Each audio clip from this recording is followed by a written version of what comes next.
What happens when a woman gives everything for her country, her youth, her strength, her blood, and then one night, she's told she doesn't belong? The words were simple, but they cut deeper than any wound she'd faced in battle. Sorry, this section is for invited VIPs only. Two guards stood like stone, arms crossed, eyes cold. The crowd turned to look, their whispers sharp as knives. She wore no diamonds, no silk. Only a weather-worn khaki jacket and boots that had marched through mud, smoke, and fire. They saw a stranger. But what they didn't know, what none of them could even imagine, was that this woman had once carried the weight of a nation on her shoulders. And tonight, the world would learn exactly who she was. The words echoed like a sentence. Sorry, this section is for invited VIPs only. The guards didn't raise their voices, but the rejection carried, spreading through the room like wildfire. Heads turned. Conversations died mid-sentence. I scanned her from head to toe. Taking in the creased khaki jacket, the faded patches at the shoulders, the regulation boots that had walked through fields most of them had only seen in news reports. It wasn't silk. It wasn't designer.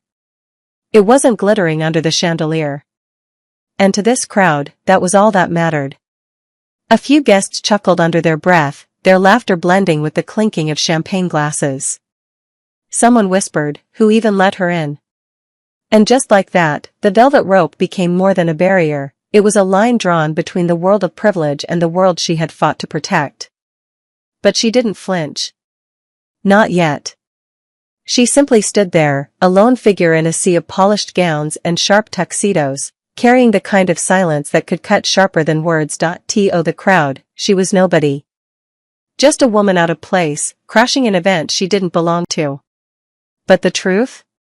She was more decorated than most of the men behind those velvet ropes.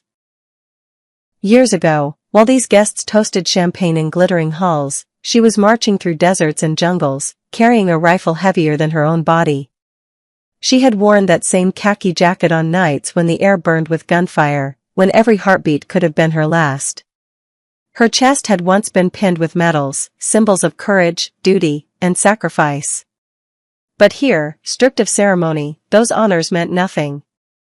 The medals didn't glitter like diamonds, and in this world, only glitter counted. The irony was bitter. She had fought for the very freedom that allowed this party to exist. Yet inside these walls, her service was invisible, reduced to nothing more than boots and patches. But she wasn't there for applause. She wasn't there for recognition. She was there because, whether they knew it or not, she belonged. And soon, they were about to find out why. The whispers started small, like the hiss of a leaking pipe. But soon, they spread across the room, wrapping around her like smoke. She must have wandered in by mistake. Look at those boots, what is this, a costume? Maybe she thought this was a charity line. Each comment carried a smirk, a sneer, or a mocking glance. They didn't see the long nights she had spent under enemy fire. They didn't see the comrades she had carried on her shoulders through the dirt. They didn't see the price she had already paid. All they saw was a woman who didn't fit their picture-perfect world of champagne and chandeliers. A man near the back laughed, shaking his head. "This isn't the army barracks, sweetheart," he said loud enough for others to hear. Laughter rippled through the crowd. Still, she didn't move. Didn't shout. Didn't try to explain herself. Because deep down, she knew, she had faced storms far louder than this. But what none of them expected was that her silence wasn't weakness. It was strength. She didn't argue. She didn't beg. She didn't even bother to defend herself. Instead, she stood still, spine straight, chin lifted, eyes steady. Her silence cut through the laughter sharper than a blade. Because she had been here before. Not in a ballroom, no, but in darker places.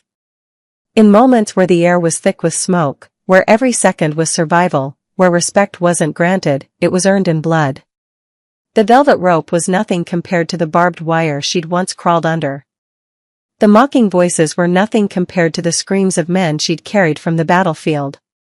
The cold stares were nothing compared to the hollow silence of comrades who never made it home. Every insult they threw only reminded her of the one truth they could never take away: she had already endured worse than this, and survived. And though the crowd thought she was shrinking under their judgment, she was in fact standing taller than any of them. But just when the whispers reached their loudest point, something happened that none of them saw coming. The laughter swelled, fueled by cheap arrogance and expensive wine. Then one voice cut through the noise, sharper than the rest. "Hey, soldier girl, wrong battlefield. Why don't you march back where you came from?" The words stung, not because they were true, but because they carried the same dismissal she had faced since leaving the uniform behind. To them, her service was just a story, something distant, something that didn't matter anymore. But in her mind, the ballroom vanished. She was back in the dust and heat, the ground shaking under mortar fire, the cries of the wounded filling her ears. She remembered the nights without sleep, the days without food, the fear she had learned to bury deep inside. Her fists tightened at her sides. Not in anger, but in discipline. Because she had sworn never to let the world see her break. And so, she didn't. She met the man's smirk with steady eyes, unflinching, unbroken. Her silence was louder than his insult. But while the crowd jeered, someone else was watching. Someone who knew exactly who she was, and then, a voice rose above the noise. Deep, commanding, unmistakable. "Stand down." The crowd froze. The guard stiffened. From the far side of the ballroom, a man stepped forward, broad-shouldered, silver-haired, his presence enough to silence a room that had been dripping with arrogance seconds earlier. He wasn't just another guest. He was a general. A leader. A man whose ribbons and stars had once carried weight on battlefields across the world. His eyes locked on her. Recognition flickered. "She doesn't need an invitation," he said, his voice calm but sharp enough to cut through the velvet air. "She's earned her place here more than any of you." Murmurs rippled through the crowd. The guards faltered, suddenly unsure, their authority crumbling. And just like that, the balance of power shifted. For the first time that night, the whispers weren't mocking. They were curious. Who was she? What had she done?